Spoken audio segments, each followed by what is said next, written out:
the other wrinkle here, and there was a report from Jerry Dulac of the Pittsburgh Post-Gazette, the guy who reported last week that Aaron Rodgers was in the building in Pittsburgh. He's been covering the team forever. He reported that Russell Wilson wanted to stay, and Wilson said it himself. Now, you never know if a guy says something out loud, whether or not he truly believes it. Dulac reported he wanted to stay. The Steelers had no interest in him. And that's the thing that confuses me more than anything else. As the Giants rushed to the store for bread and milk, they ultimately grabbed the loaf of bread that the Steelers had returned and didn't want. And there's something wrong with this loaf of bread because on the surface, it's a perfectly fine loaf of bread. The Steelers want nothing to do with it. And for all the connections between the Giants and the Steelers, I am stunned. And this is one of the things that's on my list to maybe get to the bottom of when we're at the league meetings next week in Florida. If anyone will talk to me after we've systematically pissed off just about everyone this week. And part of me is probably doing it on purpose because that's the devil on the left shoulder, saying that this is the better course. Please, you'll have more fun this way. But I want to know why in the world the Giants either didn't talk to the Steelers or ignored whatever the Steelers told them. Because they wanted nothing to do with Russell Wilson at the end of the day. Desperation. I think that's it.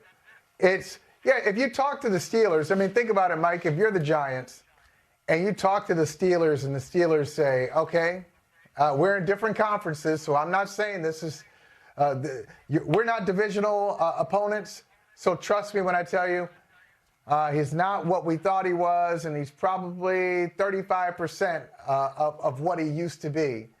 If you're the Giants, what do you do with that? It's almost like you don't want to hear the truth because you are so desperate for something, for a quarterback, and now this information is making you eliminate Russell Wilson as an option. And if you eliminate Russell Wilson, now you're stuck with Jameis Winston, Tommy DeVito, and who else? Yeah. I don't know, maybe the draft, or you're looking at Kirk Cousins. You continue to look. So not digging into what Russell Wilson was with the Steelers allows them to go forward with a semi-clear conscience. Last week, we stumbled into some Chris Rock nostalgia. There's an Eddie Murphy routine that goes something like, and I don't want to start too far down the path because I think it's probably dirty because pretty much everything he did was dirty. But it had something to do with giving a starving man a cracker. You're giving a starving man a cracker. The Giants are a starving man, and the Steelers have given him a cracker. Am I right? Oh, God. One of my favorite bits. That's the best cracker I ever had. One of my favorites. Was that a Ritz?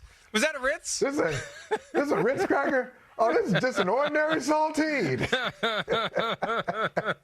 Hi, it's Mike Florio. Thanks for watching PFT on YouTube. Hit subscribe for the latest news and analysis from Pro Football Talk.